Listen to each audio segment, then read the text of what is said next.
आप लोग का स्वागत है। धरा क्लासेस के माध्यम से हम लोग बायोलॉजी की स्टडी कर रहे हैं, जिसमें कि हम लोग बीएससी की आपके बीएससी थर्ड ईयर की जो 4th यूनिट है उसमें उसकी स्टडी कर रहे थे, जिसमें हम लोग टीएमबी के बारे में पढ़े थे कि और टीएमबी कैसे होता है, इसका इफेक्ट क्या क्या होता है, इसके बारे में हम लोगों ने पढ़ा था। फिर आपका जो कैंकर पे होने वाले डिजीज़ है, यानी जो खीरे ककड़ी पे होने वाले डिजीज़ है, उसके बारे में हम लोगों ने पढ़ा था। आज हम लोग पढ़ेंगे आपका red rod disease on sugarcane. आपकी जो शुगर केन है उस पर रेड रॉड डिजीज़ कैसे होती है, किसके माध्यम से होती है। तो जो शुगर केन आपका जो सैकेरम एफिस्टेटम एक नामक एक फंगस होता है, सैकेरम जो कि जीनस और एफिस्टेटम ये स्पीसीज होती है, ये आपका जीनस और ये आपकी स्पीसीज है। तो ये सैकेरम एस्पिटेटम एक फंगस होता है जो आपकी जो आपका शुगर केन है, गन्ना है, उसके लीफ पे, उसके स्टेम पे और उसमें शुगर और अल्कोहल का जो अमाउंट होता है, जो सुक्रोज होता है, उसको ये कम करता है। ये जो डिजीज है ये आपकी red rod disease on sugarcane, ये आपकी मतलब आल वर्ल्ड में पाई जाती है, पूरे वर्ल्ड में आल वर्ल्ड में ये डिजीज पाई जाती है। जहां भी आपकी क्रॉप शुगर केन की बोई जाएगी, जहां भी शुगर केन की क्रॉप होगी वहां पे ये disease red rot of sugar cane, red rot पाई जाएगी। ऑल वर्ल्ड में ये डिजीज पाई जाती है जहां भी आपके गन्ने की फसल होती है। अगर इस फंगस को गन्ना ना मिला तो समटाइम ये आपके जो मेज का प्लांट होता है उसके उस पर भी अटैक करता है, लेकिन उस पर नहीं। जो इसका मेन फूड है डेट वाज शुगर केन। तो इसका जो मेन फूड है वो मेन फूड जो इसका है वो क्या है, तो शुगर केन है। इसका जो सिम्टम होता है ये गन्ने की लीफ पे दिखाई देता है, उसके जो उसका स्टेम होता है उस पे दिखाई देता है, उसके जो स्टेम के अंदर का पार्ट होता है उस पे दिखाई देता है। ये अब इसके सिम्टम्स के बारे में देखेंगे। तो ये जो मान लीजिए ये आपका गन्ना है, तो गन्ने के ऊपर ये रेड रेड स्पॉट नजर आएंगे आपको। ये जो फंगस होता है ये सैकेरम के कारण जो ये स्पॉट है वो नजर आएंगे जब गन्ने की लीफ को हम लोग देखेंगे।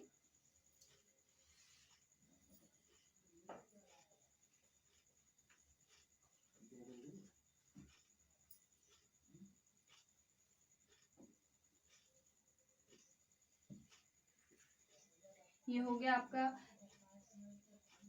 स्टेम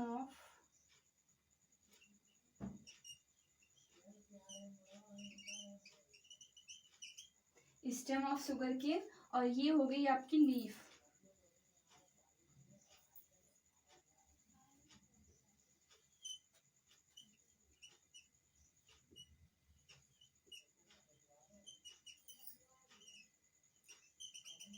तो ये आपके स्टेम और लीफ पे भी आपके रेड स्पॉट नजर आएंगे इस फंगस के अटैक से। तो इसके सिम्टम में क्या होगा, इसके लीफ पे जो होंगे रेड स्पॉट नजर आएंगे। फिर इसका फॉर्मेशन कैसे होता है, ये जो फंगस होता है इसमें कोनेडिया का फॉर्मेशन होता है। ये कोनेडिया एक स्थान से दूसरे स्थान पे जाती हैं, और जब आपकी गन्ने की क्रॉप डिस्ट्रॉय हो जाती है फील्ड में, तो उसके बाद में इसकी कोनेडिया होती हैं जो कि आपकी रेजिस्टेंट होती हैं टेम्परेचर से, वाटर से, या अदर जो इन्वायरमेंट के फैक्टर्स हैं उनसे रेजिस्टेंट होती हैं, जिससे ये बच पाती हैं। तो हम लोग देखेंगे कि जो आपका शुगर केन है उसकी कोनेडिया कैसे होती है।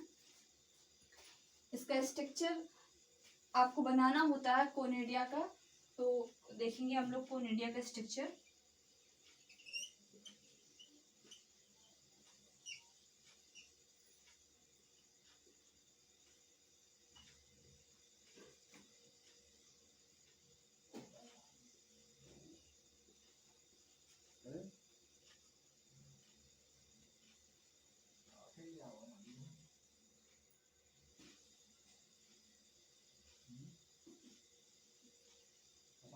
ये हो गई जो आपकी फंगस हुई, that is the hyphae of fungus, और ये आपकी कोनेडिया, ये आपकी कोनेडिया हो गई, ये पूरी आपकी हाइफी हो गई जो फंगस है सैकेरम। ऑफिसेटम। ये जो फंगस है वो उसकी जो बॉडी हो गई वो ऐसे बनेगी, फिर उसके बाद में ये कोनिडिया अलग होंगी और आपके गन्ने पे अटैक करेंगी। ये इसका जो ट्रांसमिशन कैसे होगा, तो ये by the help of air, wind, water, इसके द्वारा ट्रांसमिशन होगा। कुछ इंसेक्ट भी होते हैं जो इसका ट्रांसमिशन करते हैं। तो ये जो आपकी डिजीज है that causes red symptom in our sugarcane crop. तो और फिर इसके बाद में इसका हैबिट जो मार्फोलॉजी है ये आपकी फंगस की, ये लीफ पे ऐसे सिम्टम होंगे, फिर आपकी जो ये आपका शुगर केन है, गन्ना है, उस पे ऐसे सिम्टम होंगे, वो रेड नजर आएगा।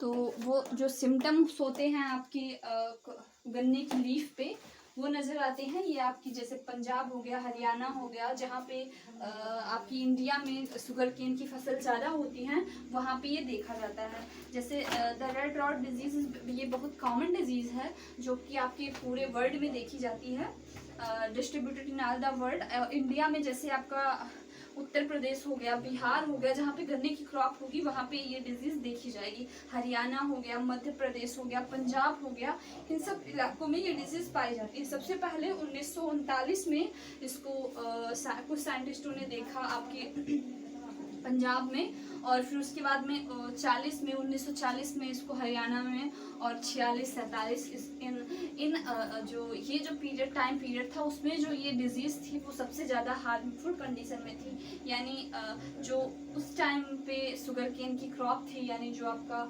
शुगर ऑब्टेन हुआ था वो काफ़ी ज़्यादा लेस अमाउंट में हुआ था इन ईयर में। यानी जो आपका 1939, फिर 40, फिर आपका 46 और 47, इन सालों में जो आपकी शुगर केन की जो क्रॉप थी वो काफ़ी ज़्यादा इफेक्टेड थी इस फंगस से।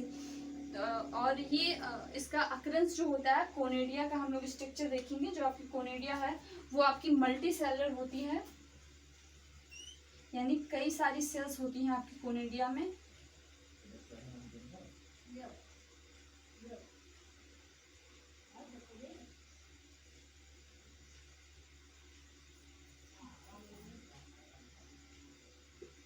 ये हो गया आपकी कोनिडिया,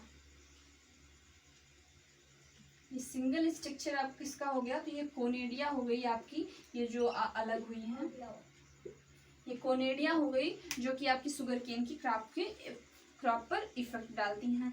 फिर कैजुअल ऑर्गेनिज्म, मतलब ये कैसे इफेक्ट करता है, तो दिल्ली जो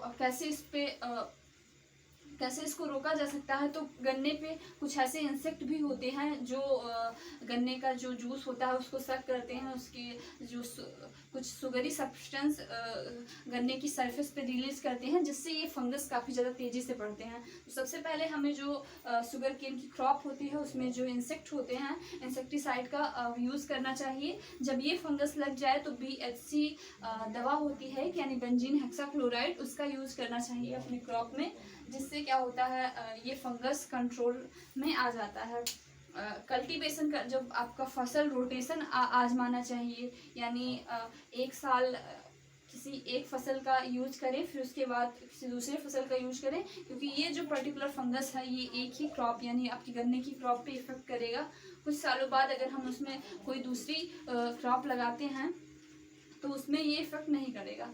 तो क्योंकि ये इसका जो होस्ट प्लांट है, यानी जो होस्ट प्लांट है वो शुगर केन है, तो ये जो फंगस है ये केवल शुगर केन पे ही इफेक्ट डालेगा। तो क्रॉप रोटेशन करना चाहिए। फिर ट्रांसजेनिक वैरायटीज़ होती हैं, जो आपका शुगर केन है उसकी कुछ ट्रांसजेनिक वैरायटी है जिन पे इस फंगस का अटैक नहीं होता, तो उनका यूज़ करना चाहिए। फिर अगर आपकी फील्ड में इसका इफेक्ट हो गया है तो हमें वैक्सीन जो आपका बेंजीन हेक्साक्लोराइड है BHC है, उसका छिड़काव आपकी क्रॉप पे करनी चाहिए। तो ये जो आपकी डिजीज़ हो गई red rot disease on sugarcane, ये आपकी सिलेबस में है, जो ऑल द वर्ल्ड में पाई जाती है। पंजाब, हरियाणा, मध्य प्रदेश और उत्तर प्रदेश में ये काफ़ी ज़्यादा अपने इंडिया में देखी गई है, क्योंकि वहाँ पे जो आपका शुगर केन का क्रॉप है वो उगाया जाता है।